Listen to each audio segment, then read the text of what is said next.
it's another terrific Tuesday, and this is Tina with the Nurse Knows telling you what I know on this week. So first, before we get started in what's new and what we're going to start focusing, keyword, focusing on next, let's talk about what we have been working on, and I hope you've been working on because I have. So first, we talked about increasing water consumption, and we discussed that we should be drinking a half an ounce for every pound that we weigh. So whatever your weight is, you should divide that by 2, and that will give you the appropriate amount of ounces to drink in water. We do need to also keep in mind that that's just a start because it's hot and we perspire a lot, and hopefully you're exercising. That may cause for additional water consumption, but any step is a step in the right direction, or I hope so.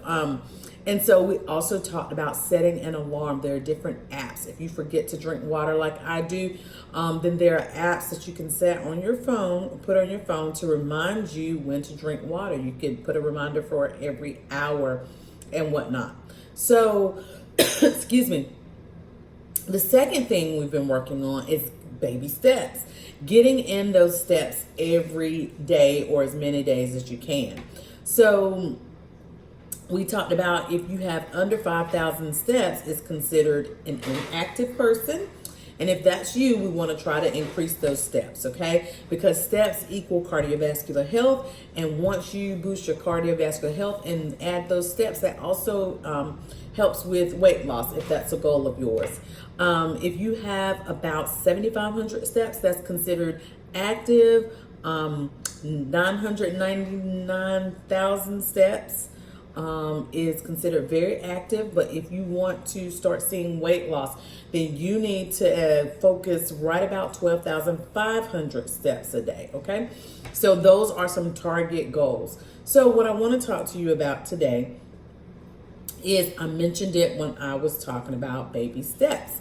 Okay, and so I was talking about when I walk, what I think about, what I listen to, and kind of my focus. I'll listen to a sermon or a motivational speaker or a topic that I need to improve on so that I can focus on something. So when I do that, it not only takes my mind off the time, so I'm able to exercise longer because next thing I know, the time has passed. And I'm sitting right under the air. I apologize. And so I try to keep my mind off the time because then it becomes drudgery. So I try to kill 2 birds with 1 stone, reset my mind, focus on something positive, something different, something self-improving, and just kind of relieve stress that way, because you can also stress yourself out over how long has it been? How long should it take? How long. And so that's what I do to relieve my focus. Or to focus and relieve my mind. So one thing we're going to talk about today is, what do you think about, or what do you do while you exercise? So we could watch TV. That would be fine if you're in a gym or at home and you have it set up so you can watch TV and that's distracting, but we can make it dual purpose. And so there is a such thing as mindfulness, that is bringing your focus into what's important, to relieve stress and to calm yourself, to put yourself at peace. Not necessarily meditation, although I guess it could be, but just mindfulness. Where am I? Where am I centered? What is getting my attention? What is consuming my energy? Those are things that are beneficial in exercise. So I did a little bit of research about it, and we're going to learn more about mindfulness together. So when you ask why is mindfulness important in exercise? That's the question to ask. And it says, a study found that when mindfulness is combined with exercise, the people or participants showed improvements in stress, depression, and anxiety. Look at there. So you get dual benefits. Exercise already relieves anxiety and stress and helps with depression.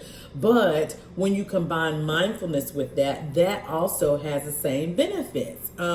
Additionally, it is found that mindfulness can improve your sleep and also improve your overall mental health. And that information comes from verywellfit.com. You got to give people their credit where credit is due. I don't want to take that. So those are things to keep in mind. So there are extra benefits that you get above that of cardiovascular health and the goals of weight loss. So that's something you can keep in mind. Okay, so now you want to ask, how can I add mindfulness to my exercise routine? Here we go. You can pause and consider your purpose, okay? You should have already identified your purpose in the SMART goals, okay? What did you have in mind when you started exercising? And your SMART goals are part of your purpose, yes? You can unplug, get rid of your phone, turn your alarms off, don't answer your text messages, your messenger, your tweeter, your tweeters, your tweets, Instagram, any of that, and just unplug from everything and just be present in the moment. You can tap into your body sensations. You can use your breath cue to challenge yourself more. You can play with different anchors of attention, and you can note your surroundings and renew your resolve. So those are things. So one thing I do like to do is when I'm exercising, particularly when I'm walking, is I start to take in nature and appreciate it. And I'm like, oh my God, such great handiwork. Look, like how tall the trees stand and how the cool wind blow. And that kind of thing amazes me because I'm like, only God could have created that, yeah? And so sometimes the wind blows at the exact moment, or you hear the leaves rustling or things like that. And that brings your attention back to nature. So that's noting your surroundings.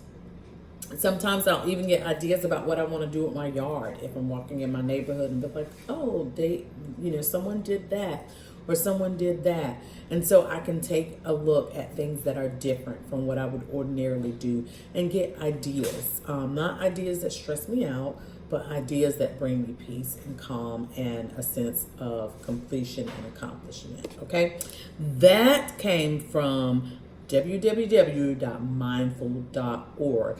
Those are 8 ways to bring mindfulness to your exercise routine. And lastly, we're going to talk about what are 7 principles of mindfulness. Now, these are not exhaustive. This is not a complete guide on what to do in mindfulness. There are different things that you can do and consider and add, but the foundation and the purpose of it should still be the same. So, according to www.sc.edu says that mindfulness should be non-judging. This is not the time to talk about the way you wiggle and the way you jiggle while you're exercising. It's not the time to think about how much weight you gained or how out of breath you are and how when you were 20 years ago, you used to do this with such ease and come down on yourself for all of your shortcomings. Not that time. It is a time of no judgment. To be patient. You have to be patient with yourself. Don't rush yourself when you're exercising. Don't expect more than what you're capable of at this moment in time. Don't set unrealistic expectations for yourself. You have to be patient with where you are, patient with where you're going, and patient to get that goal accomplished in a reasonable amount of time. Remember, SMART goals. If you did not look at that video, go back a couple of weeks and we talked about that as well. Okay? You have to have a beginner's mind. Don't expect yourself to perform like Olympiad I think that's the right word. Like you're an Olympic star if you're just getting started. You have to keep in mind where you are and where you're going. But mostly doing mindfulness, you want to focus on where you are right now. And you can also focus on how well you're doing with where you are. You can exercise acceptance and letting go. I think that's my favorite. So if I have quiet time walking, which sometimes I do, and either my phone died or my AirPod died or whatever, but when I am focusing on letting go, sometimes I think a lot, not sometimes, all the time. I think all the time. And sometimes I just have to let things go because I've worked and I've done my best to come up with a resolution and I just haven't been successful. So sometimes you just have to let, my grandmother would say, sleeping dogs lie. And what will be, will be. Que sera, sera. Whatever will be, will be. So sometimes it's best to let things go, not overthink it, and just be proud of where you are, what you are able to do, and how much further you'll be down the road. But don't focus too much on down the road. You should be focusing on where you are right now. So those are tips on mindfulness and exercise. So we also want to talk about the power of the mind. And I'm sure that you all have heard, and science proves statistics, there's studies out there that show that when you are able to set your mind in something towards something, the people who are more apt to accomplish it. So do the same thing with your goals, with your wellness goals. You have to set your mind on what you're going to do and how you're going to do it, and you have to stick to that no matter what results you see or don't see. So make sure that you occupy your mind, but you occupy your mind with positive thoughts, positive things, uplifting things, non-judgmental thoughts, peaceful thoughts, patient thoughts. You know, we are the most impatient people with ourselves. And so we give ourselves a hard time, and we are very critical of ourselves. And that's just not always healthy. Yes, you should assess yourself and evaluate yourself to see how you're going to improve, but you should not hang out in the future or past. You have to live in the moment. And so one way to practice mindfulness is deep breathe and exhale. So we often do mindfulness breathing in healthcare as a nurse. We tell our patients to take a deep breath in through your nose, out through your mouth. A lot of times we will say close your eyes and think of your favorite place. And if it's the beach, you can hear the water and hear the waves beating against the sand. If you don't like the beach and you just like the sound of the water, you can sit on your balcony and hear it. Sometimes we will say, you know, if you like the forest, then hear the birds chirping, hear the leaves rustling in the fall, and that type of thing. So that's one way to breathe, and you should start your mornings with mindfulness, gratitude, and appreciation. And you should do the same at night. So let's add that. So we are consuming more water or hydrating more. We're taking our baby steps to get our steps in. And then we're going to practice mindfulness. I want you to focus in the morning on where you are, who you are, and how important you are to you. Okay? So you have to do that first, and then do the same practice in the evening before you go to bed and see if it makes a difference in your sleep. So before I go, let's practice. Okay?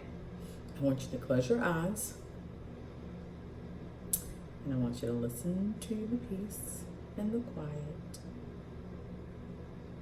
I want you to breathe in through your nose.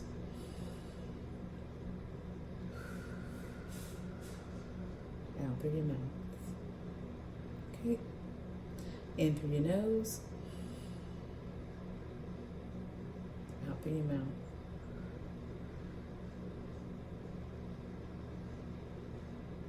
I want you to think peaceful thoughts of who you are, how beautiful you are, how handsome you are, and how you are perfect as you are in this state, and how you are able to do anything you set your mind to, and you are up to the challenge of becoming a wealthy being.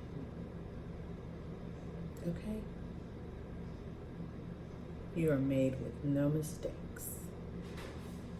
And in this moment, you have no regrets. Now take one more deep breath in through your nose.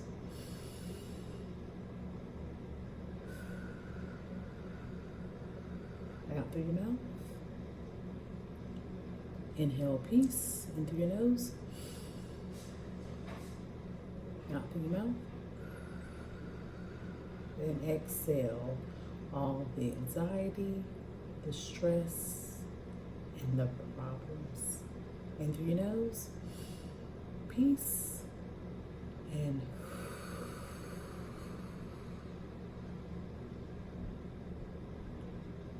that's it. This is Tina with the Nurse Knows, telling you that I know that mindfulness will make a miracle in your life if you are mindful of the right things. Be mindful, be well, do well, live well. Until the next time, see ya.